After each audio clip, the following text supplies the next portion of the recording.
Have you ever had a train of thought that was spiraling you down or taking you to a place that was really affecting your mood in a heavy or negative way? And as much as you try to distract yourself, so you're trying to, in other words, you're trying to think other things or do something to take your mind off of it, it just isn't enough. That happens sometimes, and it happened this morning. I was talking with my mom this morning, and I check in with her like I always do, and I could feel and hear the slowness and heaviness in her voice. And she was telling me that she was not having energy to get up and get moving, and she's tired. And you might think, okay, well, Tonya, she's 82. She's probably, this is age related and things like that. But I'll tell you what, with a little probing, and what I mean by probing, by asking questions and understanding what was going on in her thoughts, there were a lot of thoughts, even that she was afraid to tell me. And I asked her, I said, let me back up just for a moment. I asked her, I said, do you really think this is physical, or do you think this is more depression? And she said, I think it's depression, because she knows her body, right? And what I'm getting at here is how your thoughts can affect your mood. So I asked her, I said, what are you thinking? Well, she was paralyzed with fear, even afraid to tell me what she was thinking, because some of it involved me. And so what do I need to do there? Is it good for her to try to continue to have this fear gripping her, having these thoughts play, and now she's trying to distract herself? It wasn't enough to distract herself. It wasn't enough to eat breakfast. It wasn't enough to start watching TV. Why? Because there was something in her, there was these thought patterns that needed exposure. And what I mean by when we expose something, it begins to disempower what we're thinking, which is contributing to how we're feeling. Both of these go together. And sometimes I like to ask, what are you feeling, before we get to what are you thinking? Because that very thing helps us connect with what we're thinking. And so I asked her, let me get back here to her story, in that she was paralyzed. She was afraid to say it. I said, Mom, I said, I know that you might think it's me that you're afraid of disrupting the relationship. And that was one of the words. She was like, if I tell you what's on my heart and mind, I'm afraid I'm going to severely disrupt our relationship. And so I needed to create some safety for that, right?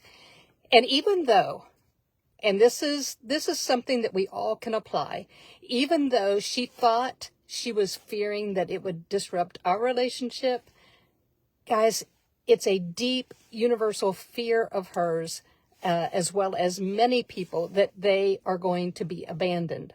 And it just happened to show up in this situation with us. So I didn't even address me. I said, let's just look at this fear of abandonment, Mom. I said, first of all, it's impossible. And second of all, I'm not going anywhere. So you can throw anything at me that you want. And I shared, I don't know, a couple of more things that came up in my heart. And it was enough to start creating some safety for her. And once we created the safety, then she was able to give voice to the thoughts that she had. And the thoughts she was thinking were very fearful thoughts and irrational thoughts, and thoughts that were putting a lot of pressure on herself. So I want you to note the intensity of this. So they were thoughts, they were putting pressure on herself of these shoulds that she should be doing. They were thoughts that were so stirred and activated by fear, no wonder she couldn't distract herself. So I said, Mom, let's expose this. Once we even start exposing what's happening in our own heart conversations, in our own inner world, then it begins to lose its power. So the first step there was starting to expose it. So she began to give voice to it. Now, the more she gave voice to it, the more I began to understand why her thoughts were leading to such paralysis, why they were leading her to a place of affecting her mood. And I might have said this before, but I want us to really get this. Your thoughts 100% affect your mood. So if somebody recognizes something in your demeanor that seems a little off, don't get put off by someone saying, well, what are you thinking about? Or how are you feeling right now? You put it off, you won't disempower it, okay? So I asked her, so she's exposing all of this. I don't know how to explain it, but there was such an authority, a loving presence, but a very authoritative voice,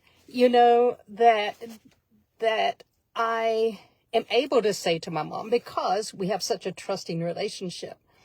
But I said to her this statement, I actually wrote it down because it was interesting for me to hear. And I said, Mom, so once we've exposed these thoughts and they're out in the open in front of both of us, right?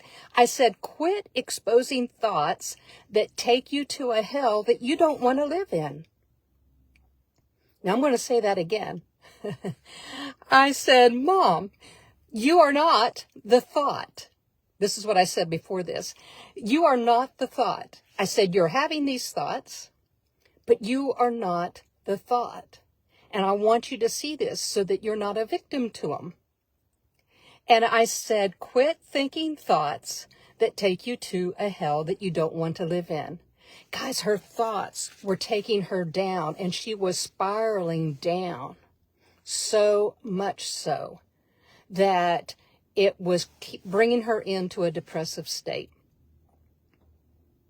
So Tonya, what is the solution in this? And what happened to your mom? Well, the more she began to realize that she did not have to be that thought and live that thought, she was having it, and that a part of her, a stronger part of her, that part of her that God created in her, that spirit part of her, that heart conversations that can rise up and say, wait a minute, I'm having this thought, but I'm not it. And the fears began to dismantle. She began to really start feeling, you could hear the tone in her voice, you could hear the strength. And I asked her something else too. I said, are you lying down talking with me or are you standing up? Because if she was lying down, what do you think I was going to ask her to do? I was going to ask her to stand up. But she said, I'm standing up. I said, okay. I said, I want you to even stand up straighter. I want you to put those shoulders back as you begin to realize that you are not these thoughts. And everything combined, the thought, the letting go of the fears that were gripping her in the thought. Now, guys, this is really, really important. Because the feeling or the emotion of fear with a thought creates that negative feeling.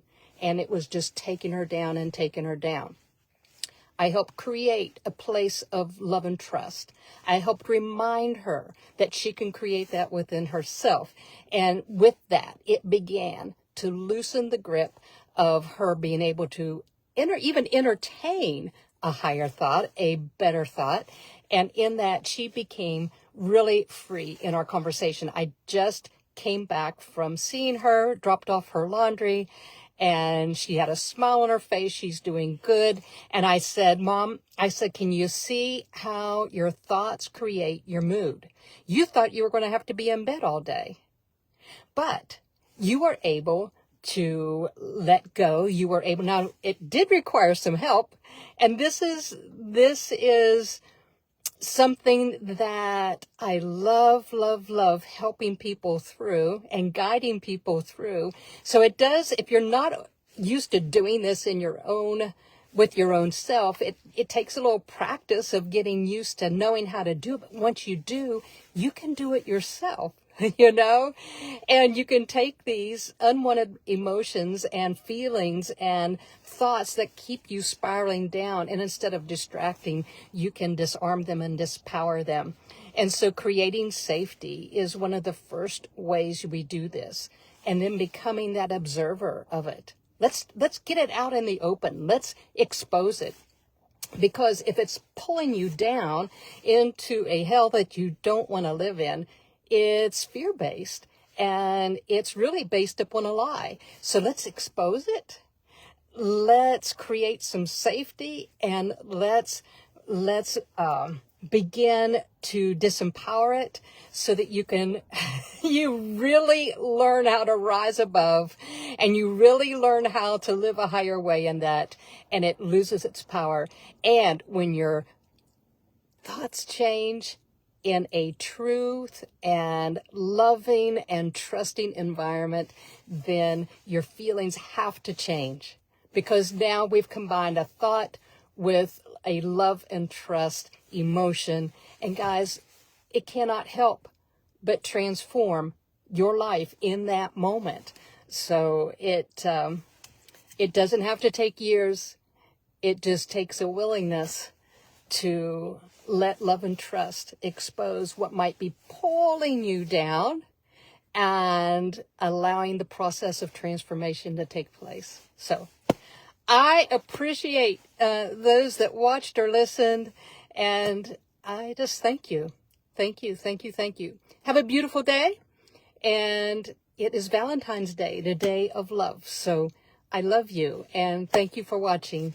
I'll talk to you later. Bye-bye.